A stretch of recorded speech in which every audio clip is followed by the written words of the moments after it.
Everybody, what is up? This is Eddie Neddy and welcome to the latest video on the channel. We're talking about the decline of Stoke City. After being an established Premier League club for 10 years, Stoke eventually got relegated in 2017, which obviously is not great. We're going to dive into the details of what's gone wrong, basically, and how they've done through pretty much each season, what they've done right, what they've done wrong. But we always like to start off on a positive note. So we're going to talk about Stoke City's success to begin with under the Tony Pulis regime. So Stoke did manage to reach the FA Cup final in 2011, where they managed to face Manchester City. However, they did lose 1-0 at the end. However, by reaching the final, allowed them to qualify for Europe. So they managed to finish in the Europa League with the group stages with popular Turkish team Beşiktaş in there, and I can't remember the other team, but they were like farmer league teams basically. Finishing second in the group stages. However, unfortunately for Stoke, they met Valencia in the knockout stages, and they did lose 2-0 on aggregate, which obviously is not good. But Valencia were a top team, in 2013.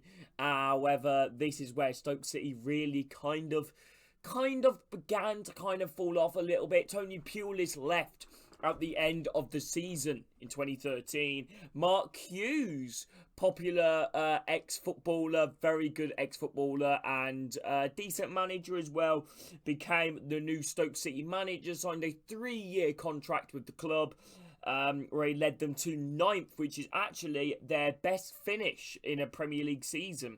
However, after a few seasons of finishing mid-table and signing big names like Xherdan Shaqiri and Mbula on big money deals, unfortunately, Stoke just couldn't manage to advance for that, and then the decline really started to happen for Stoke. Mark Hughes was sacked in 2018 and was replaced by Paul Lambert. However, Lambert couldn't prevent Stoke City from being relegated that season. After a 10-year spell in the Premier League, finishing 19th and losing against Crystal Palace, which sealed their fate, despite having the likes of Jack Butland in their team, Ryan Shawcrusher, and Shaqiri, and Mbula, having some really good players. Lambert was replaced by Gary Rowett at the start of the season, the former Derby County boss, which led Derby County to playoffs, where they lost to Fulham, and Rowett decided to make the move back to the West Midlands and to become the Stoke City manager after a big overhaul and a massive transfer window, spending roughly about 40 to 50 million is being rumoured on new players. However, plus they do have money that they through outgoings as well, by bringing in players like Benik Afobe, Tom Ince, Sam Clucas, Woods, and Sam Vokes, some big money signings, as well as other loaned players into the club. However, Gary Rowett only lasted 4 months in charge with Stoke City before leaving the club in 14th in the league, which doesn't sound that bad, but compared to the amount of money they spend, you expect them to be a lot better. He was eventually replaced by Nathan Jones, which led Stoke to 16th, and Stoke also equalled a league record for the most draws in a single season, 22 games drawn in one season. That is knocking on half. However, for Nathan Jones, 2 wins in 14, couldn't manage to save his job at the start of next season, and he was eventually sacked during the 19/20 season, which left the team in the relegation zone after only 2 wins in 14. He was replaced by Northern Ireland manager Michael O'Neill, who was confirmed as the new club's manager, and he guided the club to 15th in the league, a pretty successful finish. However, next season, COVID-19 struck the club. Without the club being able to play in front of their supporters, surprisingly, they probably actually had one of their best seasons so far in the Championship, in 14th in the league. And that season, they were challenging, towards the start of the season, but a quick end to a poor run of form eventually made the club finish lower and ended up finishing 14th.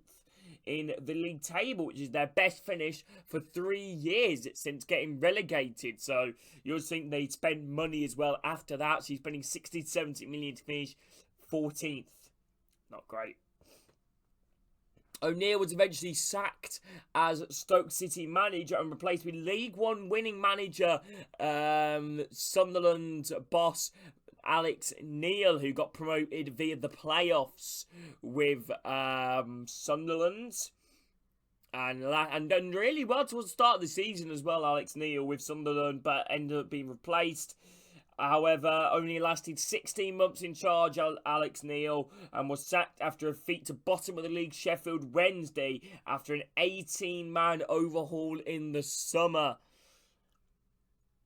Current manager Steven Schumacher leads Stoke City at the moment after leaving league rivals Plymouth. Stoke currently sit 19th in the EFL Championship. As I'm recording this, things could change because I think I will upload this after the Saturday game against Sheffield Wednesday. They could potentially be lower or they could be higher, depending if they manage to win.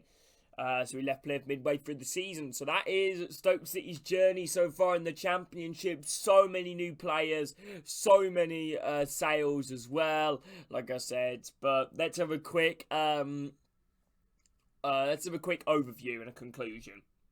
So Gary Rowett, 31% win percentage. Nathan Jones, 18% win percentage. Michael O'Neill, a 39% win percentage. Alex Neil, a 33% win percentage. And Steven Schumacher, currently a 30% win percentage at the club. Stoke City, since getting relegated from the Premier League, 16th, 15th, 14th, 14th, 16th, and currently at 19th. 5 permanent managers since 2018, and that is not including the likes of Dean Holden, Rory Delap, and Paul Gallagher, all interim managers. That is not including any of them at all, towards that manager status. Look at that, that's 9 managers since 2018, which is one of the worst turnarounds in the Championship. So, are things looking up for Stoke City? I don't know. We really don't know. Obviously not doing great at the moment. Schumacher has kind of picked up a few results for Stoke, and I do believe they will stay up this season. But anyway, massive thank you to everyone watching this video on the channel. If you guys have enjoyed it, make sure to drop a like, subscribe. Thank you all for watching, and have a great rest of your day, everybody. See you all soon.